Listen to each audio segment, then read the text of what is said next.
This is the Ohio Farm Bureau podcast. I'm Ty Higgins. Back in 2017, the Tax Cuts and Jobs Act substantially raised the federal lifetime gift and estate tax exemptions, providing significant tax relief by allowing larger portions of estates to be passed on tax-free. However, this benefit's temporary, scheduled to end at the end of this year. To talk more about it, we bring in Ryan Conklin and Kelly Brakefield Moore with Wright and Moore. Great to see you guys, and wait till everyone gets a view of where you guys are at. Yeah, thanks for having us, Ty. Yeah, thank you.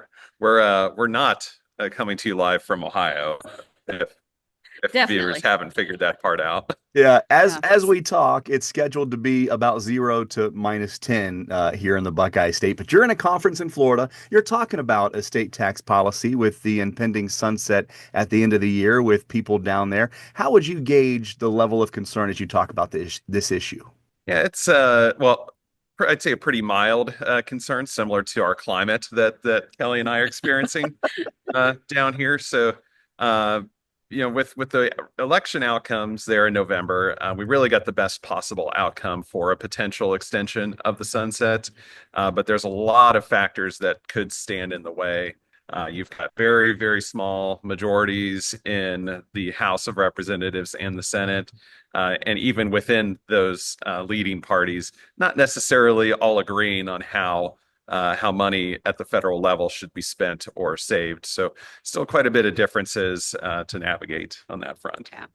Yeah, we were hoping that we'd get a clear answer from the speakers here at the conference, but one will get up and say, it's not going to happen. Then the next one will get up and say it's definitely going to happen. So yeah, I think the best like flat answer that we heard was there's a 15% chance that it will not sunset. That's what we want to hear, right? Yeah, and it sounds like really all options are on the table. We'll talk about those options here in a bit. But Kelly, how detrimental would these exemptions sunsetting be for farm families? Yeah, pretty bad. A lot of our clients are protected now under the high exemption, but if it would go back to 7 million, 90% of our clients would be definitely in that bracket. So, yeah, and it'd be detrimental. And with everything being so expensive, it's really land values staying high, equipment values are still high. A lot of those families that didn't have a problem now all of a sudden get brought into taxable estate territory. Exactly. We mentioned all the options. So a small chance that it will sunset, a bigger chance, hopefully, that it will not and it'll be extended. Are there other options besides those two that could happen or be introduced as we get throughout 2025 here? Yeah, I could see several different versions that we were discussing this over lunch, Ty, that you could see some pieces of the Tax Cuts and Jobs Act turned into permanent law, meaning we're not constantly chasing this sunset every 5 years or 8 years or 10 years. So we get some permanent law put in place. We could also see some specialty bills introduced that are specific to agriculture. A few years ago, we had the Preserving Family Farms Act that would have allowed for land for estate tax purposes to be valued at the ag value, not the highest and best use value. And I think, Kelly, you're very familiar with a special tax election that might see some help too. So what he's talking about is the 2032A election. Lots of numbers, throwing around numbers. But what that is when a farmer dies, as long as they are materially participating, they can pass all these tests, which most of our farmers can, their estate gets a very large deduction. So that always helps.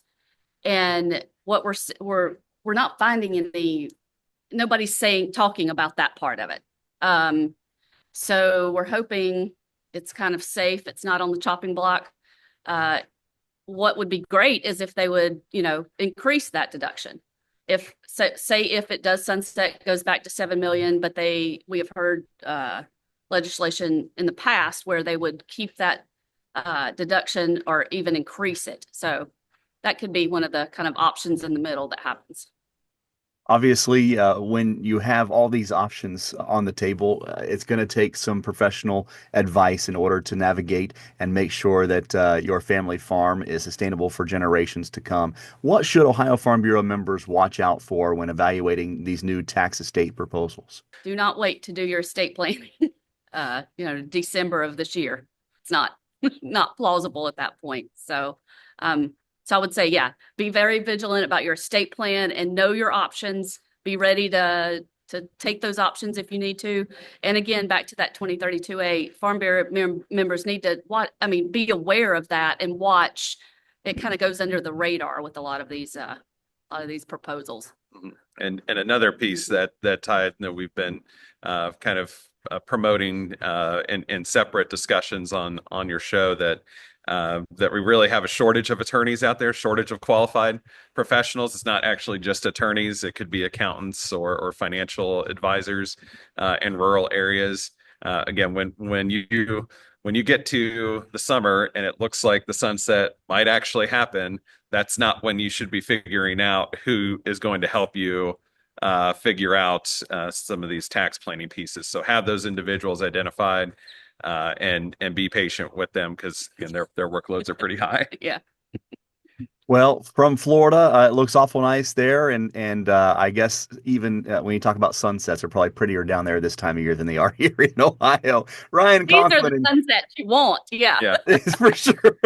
Ryan Conklin and Kelly Brakefield-Moore from Wright and Moore giving us some great insights about estate tax laws and policies here for the remainder of 2025. Really appreciate your time, and safe travels back home to the cold. Right. Thanks, Thank you. Ty. As the nation's #1 insurer of farms and farm families, Nationwide has long been a reliable resource for rural America. And while the current surge of data, technology, and globalization promises incredible growth potential, each new opportunity is shadowed by rising threats like security breaches, GMO contamination, and supply chain failures. This business is about adapting. It demands a protector just as forward-minded.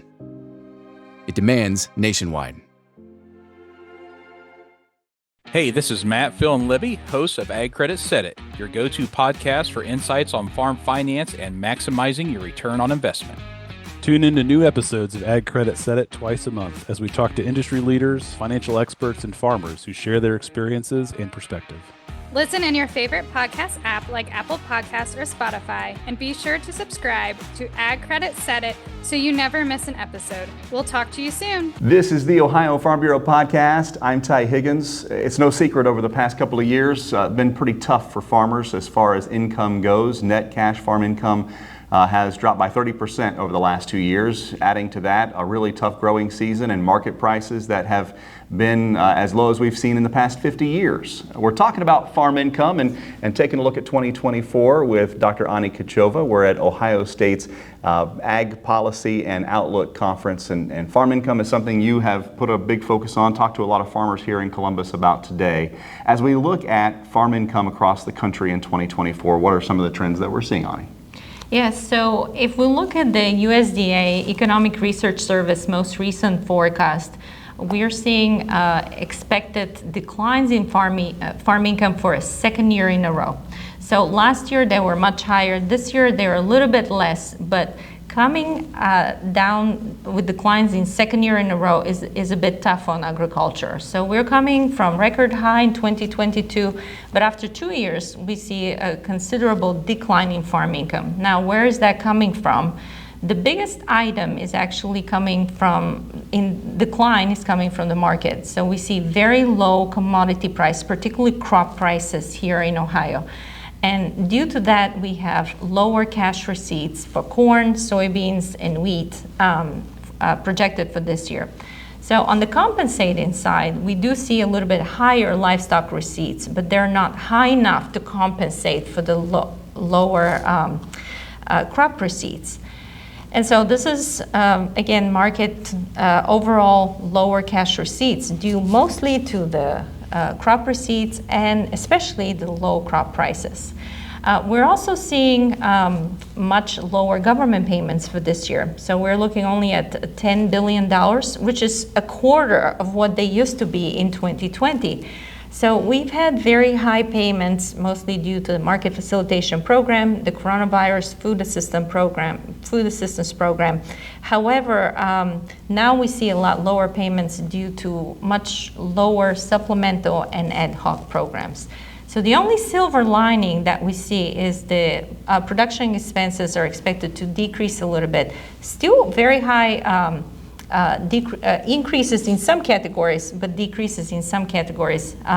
But again, production expenses are relatively low component of farm income. So overall, second year in a row, farm income's being down, and that basically would generate much tougher profit margin this year for farms as we have seen last year. Two more things that are part of the equation you look at are land values and cash rents. Where are we seeing those shake out in Ohio in 2024? So land values and cash rents. So in Ohio, we are seeing, on the land value side, we're seeing tremendous amount of growth now for fourth year in a row. So land values kind of really took off around 2021 with close to 2 digits increases every year here in Ohio. And this trend continues in Ohio. We've had very strong land values. Nationwide, you see a little bit cooling off in the growth rate of the land values. So while we see 9.7% increase for 2024 here, nationwide is much lower. It's around 5%. So very, very strong land values here in Ohio. Now on the cash rents, the growth in cash rents in Ohio is more comparable to that in the U.S. But something that we have seen is that cash rents in some other states, like the Plains states, have started to even have negative growth rates, which are usually bellwether for us as well. And the reason for that is, again, the tight margins that we talked about. It's much harder to kind of bid up cash rents in times of very tight profit margins for farming. So we see again, increases in cash rents, but not as strongly as what we see on the land values. As you look at a 20-year average, how do farm incomes look in 2024? So if we look at 20-year average in real terms, so that's a key factor in real terms, so adjusting for the inflation, USDA is saying that 2024 is still above the long-term average. However, I don't think that the farmers are feeling that way. It's very, very hard when we come back to nominal terms and we come back from the highs in 2022 with 2 years in decline. It's very hard to feel like it is above the long-term average because of the large declines that we've seen in the last 2 years. We talk about the challenges of crop production and lower yields, the markets for those crops being lower. Kind of rings a bell with what we're working for in Washington, D.C. with the Farm Bill. It expired, of course, in September of 23, expired again in September of 24, trying to see what lawmakers will do with that in 2025 and beyond. How do the numbers that you shared with farmers today here on campus really emphasize the importance and the need of a new Farm Bill? Well, having a new Farm Bill is very, very important. We just read the reports that the new Farm Bill was introduced in the Senate. The chances of it being passed this year are probably not very high at this point. But getting a Farm Bill is very, very important. As I like to say, it's usually a good time to think about Farm Bill when times are tough right now.